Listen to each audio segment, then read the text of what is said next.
Ma chère ambassadrice, content de te retrouver et de t'emmener dans un nouveau panorama. Donc je suis juste à côté du lit de la rivière des Galets, avec le pont de la rivière des Galets, un des ponts parce qu'il y en a plusieurs.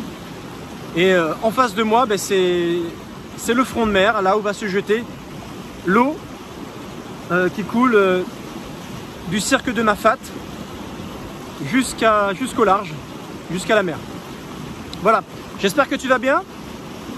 Et je voudrais faire cette petite vidéo, toujours en rapport avec les relations toxiques, la perversion narcissique. Et cette fois-ci, on va essayer de faire une vidéo qui va expliquer comment un pervers narcissique devient un pervers narcissique, avec l'explication scientifique, avec l'explication psycho-comportementale. On va énormément parler de son enfance. Quel est son berceau qui a fait de lui le pervers narcissique? Donc j'ai déjà abordé ce sujet, mais il est intéressant d'avoir la vision scientifique des choses. Il est fortement influencé par son éducation, ça c'est évident, tous on l'est.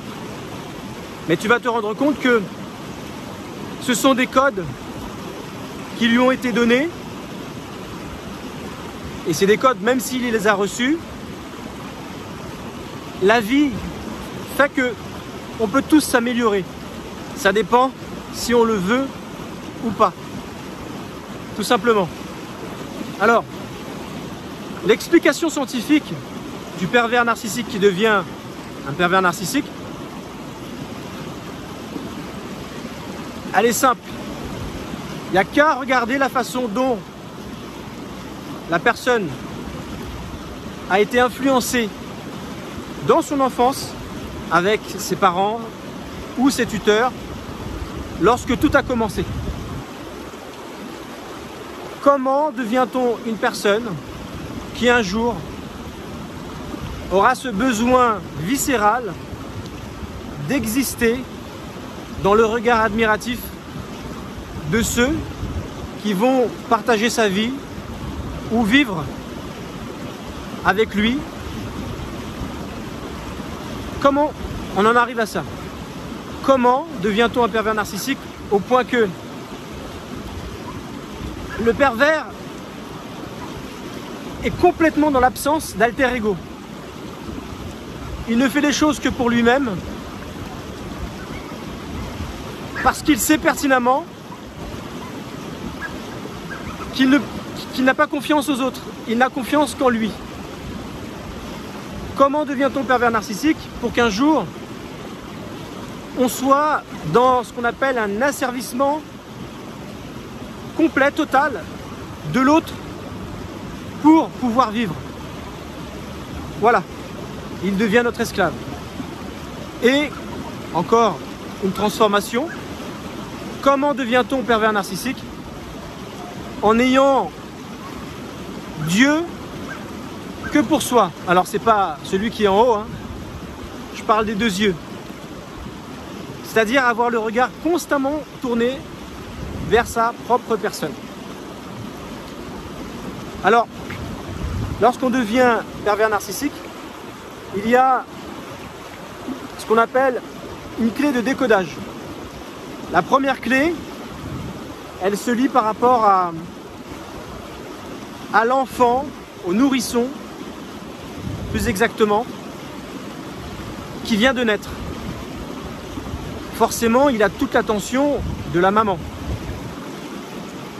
La mère est constamment en train de le surveiller parce que voilà, c'est fragile. On ne sait pas si il va rester en vie parce qu'il y a des risques pour un enfant qui vient de naître. Et on a peur, voilà, de ce genre de situation. Ça nous fait peur. Donc c'est pour ça que la mère est constamment en train de surveiller son enfant, tous ses petits besoins, tous ses effets et gestes, sa position lorsqu'il dort, sa manière de boire, son lait, de téter, etc. etc. Est-ce qu'il a bien fait son rot? Est-ce qu'il ne fait pas des coliques voilà, qui le tord au point qu'il peut peut-être faire un malaise. Voilà. Est-ce qu'il n'a pas le système respiratoire de boucher? Parce qu'il ne faut pas oublier qu'il était dans le ventre de sa mère, il baignait dans un liquide. Donc souvent, les voies respiratoires sont un petit peu encombrées. Enfin voilà, c'est tout ce qui peut faire peur à une maman. Tout ce sur quoi elle doit être vigilante pour ne pas voir un jour son bébé sans vie, avec tout le malheur et toute la tristesse que ça va lui apporter.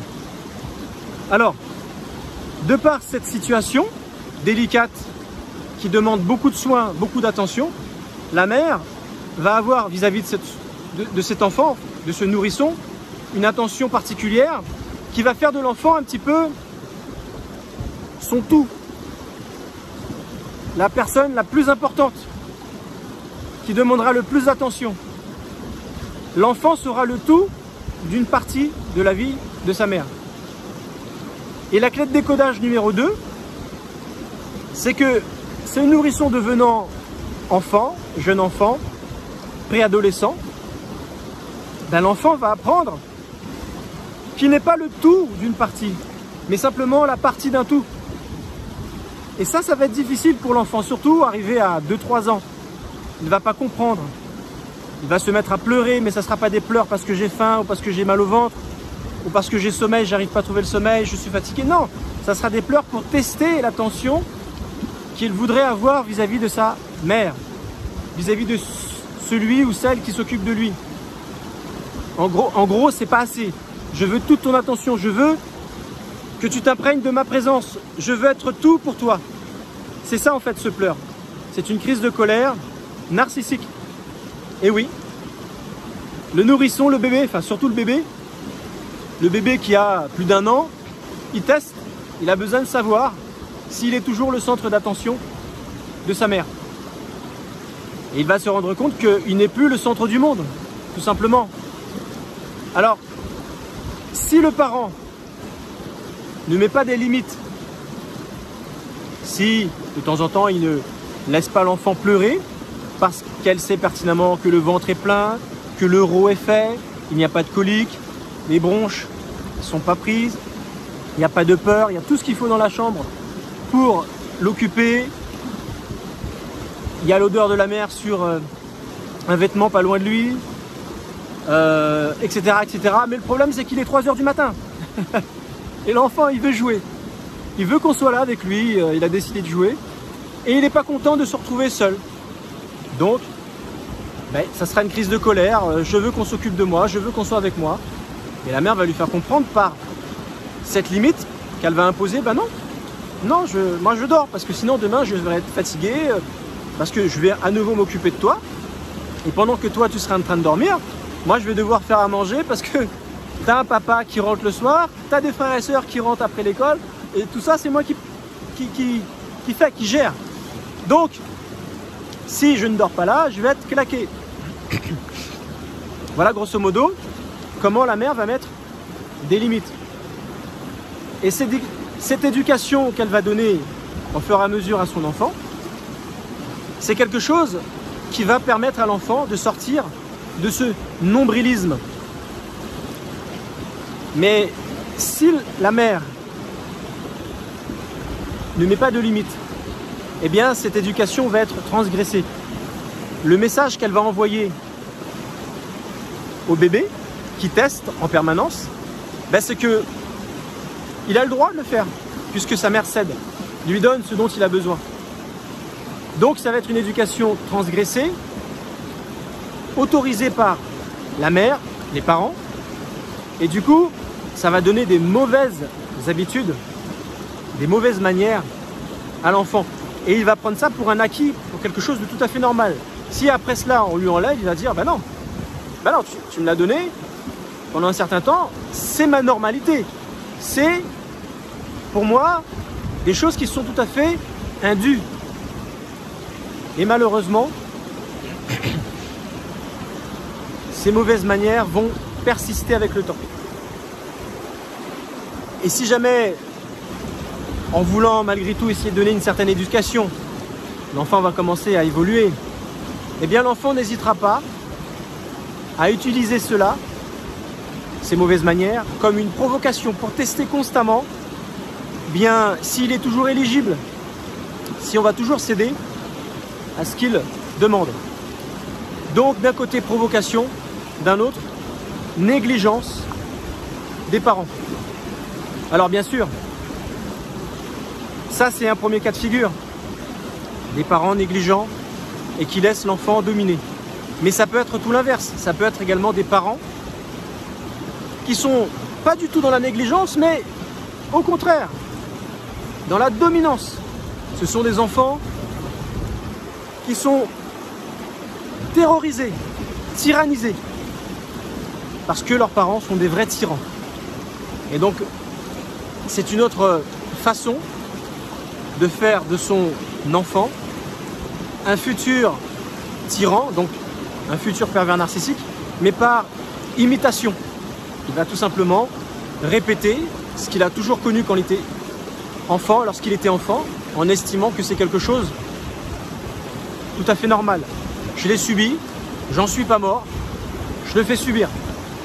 Tu vois un petit peu le truc? Alors, si le parent est négligent,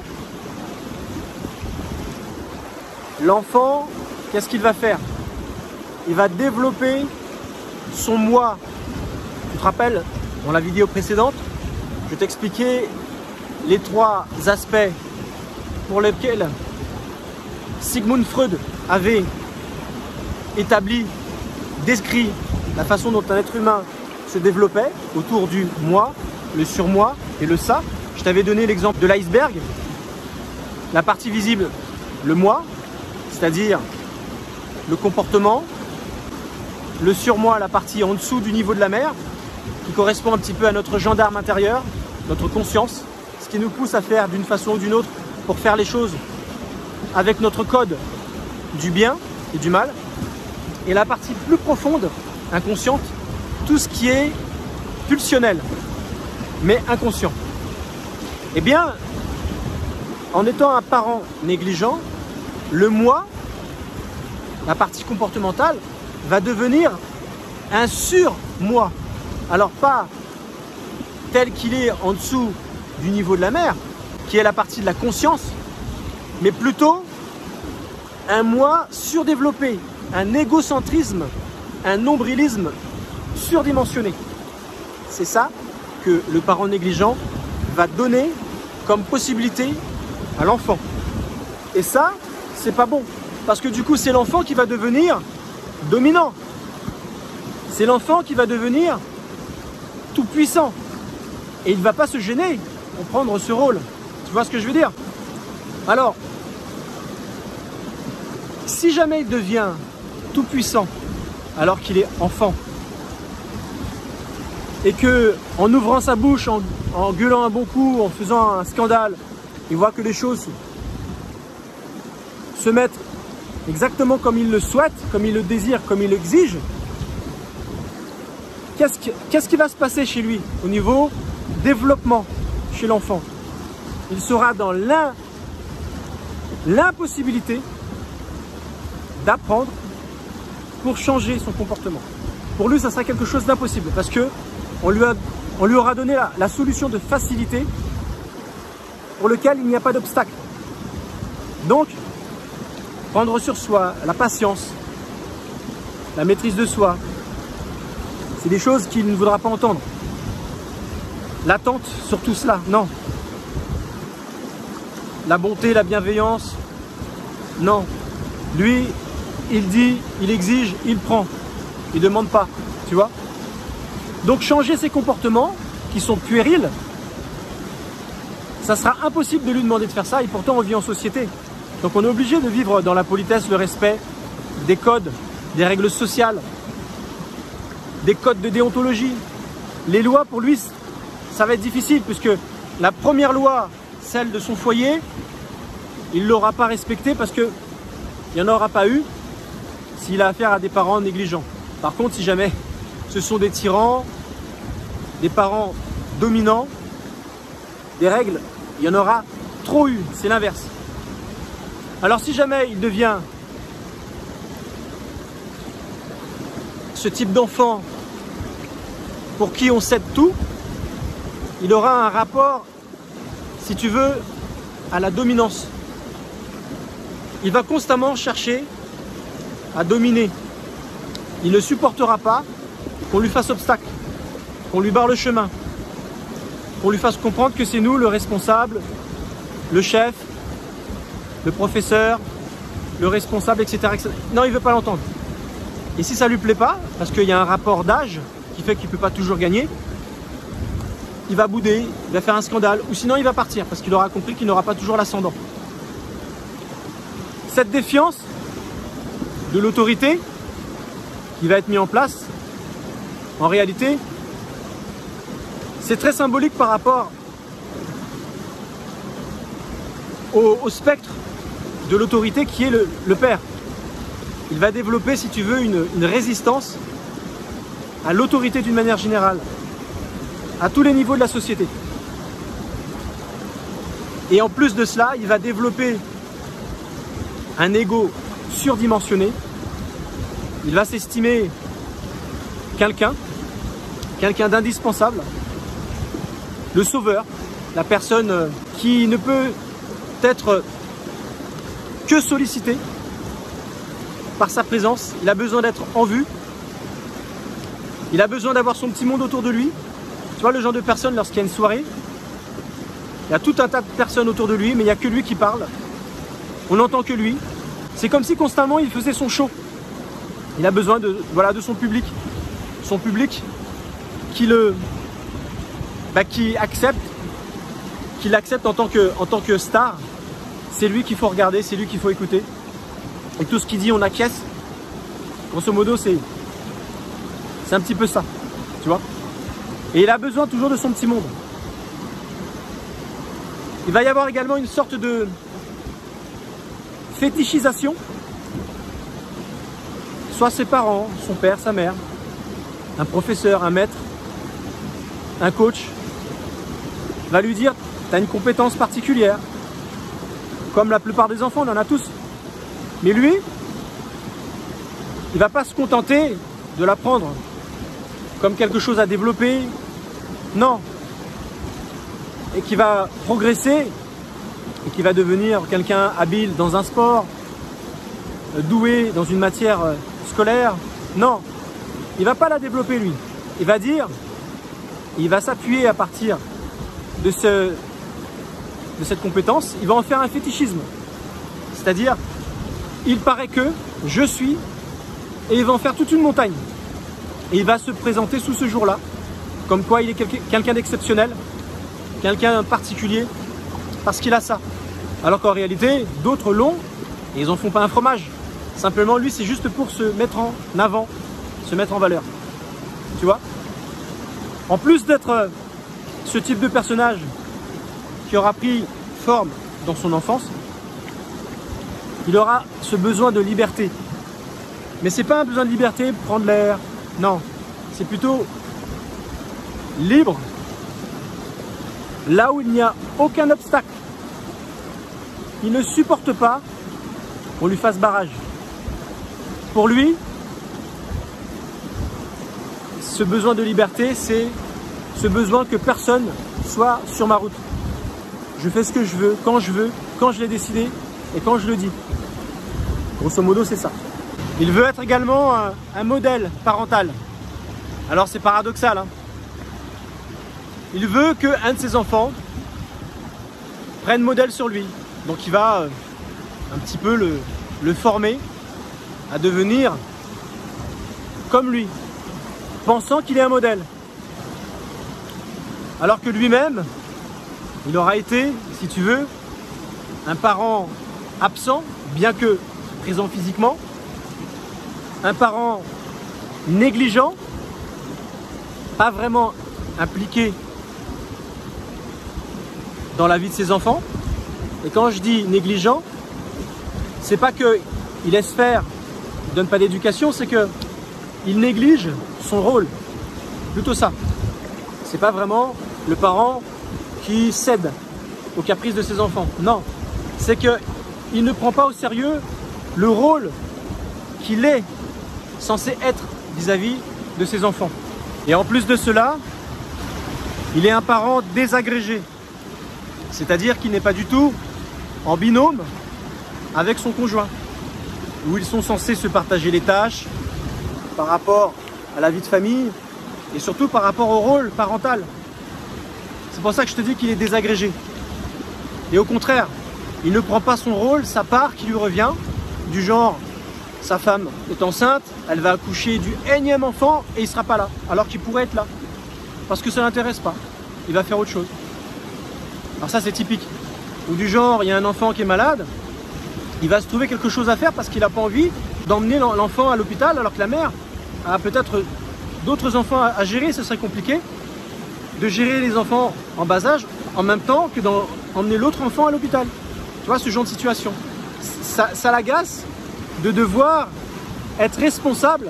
C'est pour ça que je te dis qu'il est désagrégé. Tu vois. Et pour finir, c'est une personne qui est complètement mythomane. Complètement mythomane. Il s'invente une vie. Un fabulateur. Il va s'inventer des vies qu'il n'a pas. La personne qui va être imposteur, qui va revêtir le syndrome de l'imposteur par excellence. Et tout, bien sûr, sur le superlatif. Quand il disait les choses, c'était comme ça. Heureusement que j'étais là. J'ai été le meilleur. Heureusement que j'étais là parce que j'ai pu aider un tel. Sans moi, il n'aurait pas pu. Grâce à moi, ceci. Toujours dans le superlatif. Et bien sûr, quand il fait les choses, il est en tête de liste, il est vers le haut. Il ne va jamais te raconter quelque chose où il était médiocre, normal, voire nul. Ça, tu n'entendras jamais parler de lui d'une manière inférieure. Il ne va pas hésiter à utiliser ce qu'on appelle l'identification positive. C'est-à-dire, j'ai fait des études, voilà, j'ai fait du droit. Alors tu te dis tout de suite, waouh, ah t'es parti à l'université, oui, oui. Mais finalement, quand tu apprends, il a fait que 6 mois, il n'a pas fait son année complète. Et en plus, il était nul, parce qu'il a préféré arrêter. Tu vois? Ou genre, il va te dire, il a fait la guerre, une guerre qui était à telle époque. Et tu vas apprendre que finalement, il n'était pas sur le front, il était en soutien en logistique. Voilà, il ramassait les poubelles, il apportait à manger aux soldats, parce qu'il n'avait pas de compétences de combat. Mais quand il te raconte ses campagnes, quand il pète ses campagnes en pleine figure, tu as l'impression que c'est un béret vert médaillé où ça pendouille tellement qu'il y a beaucoup de médailles. Alors ça fait rire. Voilà, grosso modo, comment il utilise l'identification positive. Mais pas que. Il va utiliser également ce qu'on appelle l'association positive. Et l'association positive, je connais un tel. Alors toujours high level. Commandant, secrétaire général, directeur adjoint, PDG. Ah, je connais, j'ai un pote, il est notaire, il est avocat, je connais le juge. Ce qui fait qu'il peut utiliser ça contre toi pour te faire chanter, pour te faire pression, pour t'impressionner. Alors, c'est peut-être vrai, il connaît du monde. Mais de là à rassembler tout ce beau monde pour créer une genre de mafia et arriver à ses fins, tu vois ce que je veux dire? Voilà. Voilà ce qu'on pouvait dire sur comment un pervers narcissique voit le jour. 2 clés de décodage. Soit il a affaire à des parents négligents, soit il a affaire à des parents tyrans. Dans le premier cas, il prend le pouvoir et on va dire que c'est par une mauvaise éducation. Et il essaye de perpétuer cela partout où il ira une fois qu'il sera devenu adulte. Tu penses bien qu'il aura beaucoup de fil à retordre parce qu'il y en a plus d'un qui va s'opposer à cela. Et dans le deuxième cas, il aura subi, j'en suis pas mort, j'ai survécu, maintenant c'est à moi, à mon tour. Et il va prendre modèle sur ses parents en tant que tyran, tout simplement. Voilà ce qu'on pouvait dire sur l'approche psycho-comportementale, le berceau que le pervers narcissique a pu connaître, qui a fait de lui ce qu'il est aujourd'hui. N'hésite pas à me mettre un commentaire si cela t'a plu ou déplu, peu importe, ou lâcher un petit quelque chose que tu connais.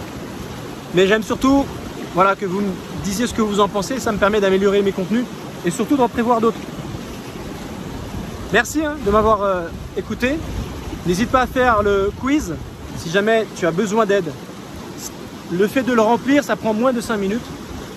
Le fait même de le remplir, ça va te faire du bien parce que tu vas exprimer, en lisant les questions, tu vas exprimer ce qui te fait du mal et ça va te permettre de te mettre en action. Voilà. Je te dis à très bientôt, à la prochaine vidéo. Ciao!